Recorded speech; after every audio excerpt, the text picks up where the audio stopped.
Okay, this sounds utterly backwards. Let's see if you agree. Language, taking a toy away, introducing a barrier to a specific activity, for example, restrictions, taking away pocket money, corporal punishment, which we discussed very extensively in the animation about spanking and beating children.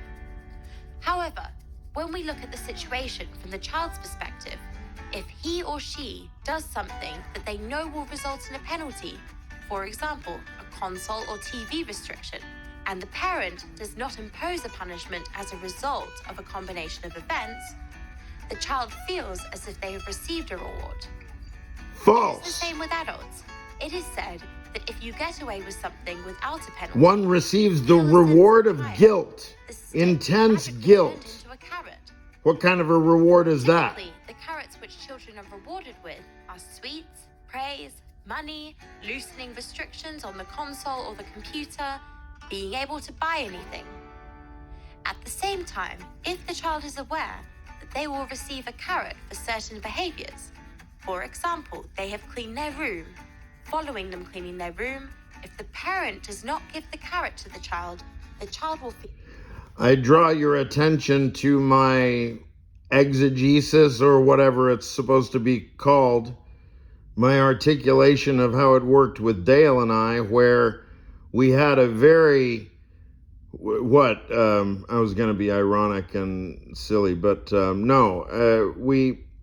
there were, the bedrooms were upstairs, and then downstairs is, family room and TV room and stuff.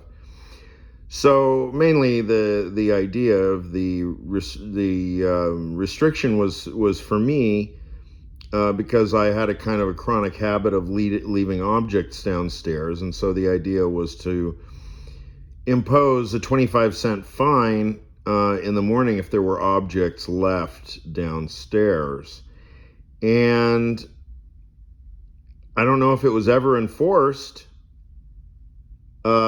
but we certainly talked a hell of a lot about it, about the fact that we were such slouches at enforcing our own co-defined regulation regime.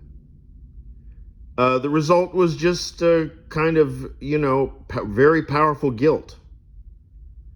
And it didn't necessarily make me any less cluttered or any more tidy. This is not a criticism of Dale either. I mean, because we both experienced it in the same way. I mean, it's not as though she especially scolded me or something for leaving stuff out. I felt guilty on my own for leaving the stuff out because I knew that I owed money. I owed that 25 cents. I still owe the damn money. I mean, I'll probably have to pencil it out and figure out how much money I owe Dale. I don't know if I owe it to her, because we never defined either who gets this money.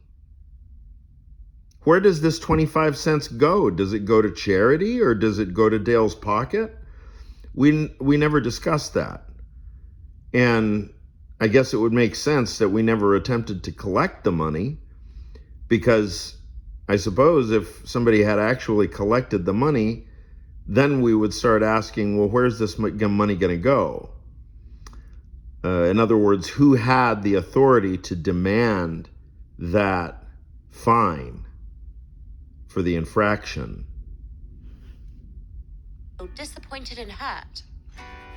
Likewise, an adult who does not receive a monthly bonus will feel as if they were being punished, when realistically, it only means that they do not receive a carrot, although the feeling of being punished is very real. I will quote Professor Blickler again. In the mind of a child whose mother promises ice cream for doing homework, the thought immediately arises that, according to Mum, doing homework itself must be unattractive. Punishments and rewards have a deeper degenerating effect on the perception of tasks and challenges facing a child. The child will most likely feel the following things. Number 1, that they are under constant supervision and their behavior is being constantly assessed. Number 2, that the situations are one-sidedly imposed by who is stronger, which creates a relationship between a subject and the master. Number 3, children are less willing to ask for advice. Which, of course, Dale and I because didn't it is a have. There sign was no that they subject cannot or do master. something, and mistakes, Never according has to the been. contract, are punished. Furthermore, mistakes can certainly result in the loss of a carrot. Therefore, in order to avoid mistakes, individual action is limited. Number 4, children learn to scratch and look for carrots at the cost of realistically understanding the consequences of their actions. Number 5, Define children carrot. develop the habit of obedience. I mean, if you're going to not use carrot independence. metaphysically like that, you've got to go into the separate May result in 1-hour punishment, lecture, so it is better please. to not do anything to provoke this. Number 6, a child who knows that there is no chance for a reward completely gives up on making any effort, and they do I guess exactly as they we'll go wish. back to Of that. obedience and to scratch and look for carrots at the cost of realistically understanding the consequences of their actions. Number 5, children develop the habit of obedience, not independence. Acting without parental consent may result in punishment, so it is better to not do anything to provoke this. That, dear friends, brothers and sisters, is the thing. That is my theory. I do not have that, and y'all have that. Across the board. Every last person that I know. I have verified it. Y'all have been beaten. We'll hear it again. And to scratch and look for carrots at the cost of realistically understanding the consequences of their actions. Number 5, children develop the habit of obedience, not independence. Acting Obedience, without not parental independence. consent may result in punishment, so it is better to not do anything to provoke this. Number 6, a child who knows that there is no chance for a reward completely gives up on making any effort, and they do exactly as they wish.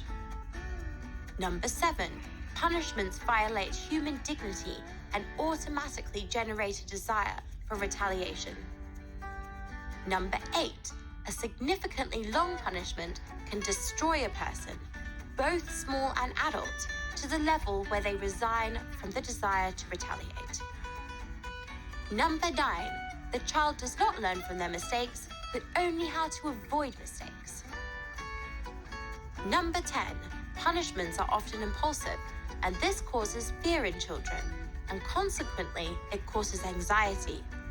Fear is natural, but fear can be very irrational and may be associated by the child with any given situation. For example, a parent's specific behavior or a specific situation. Because of this, a frightened child may experience trauma by only thinking about a given situation. Number 11, the ultimate goal is not to succeed in an action, but to obtain a carrot. And number 12, most importantly, the child learns that certain tasks are not worth doing voluntarily. They have to be additionally provoked, which kills their natural motivation to act positively. Let's finish part 1 of this video with an excellent quote from Professor Blickle. You can force anyone to do almost anything with the carrot and stick method, except for one thing: you cannot force someone to like something, especially their duties. Part 2,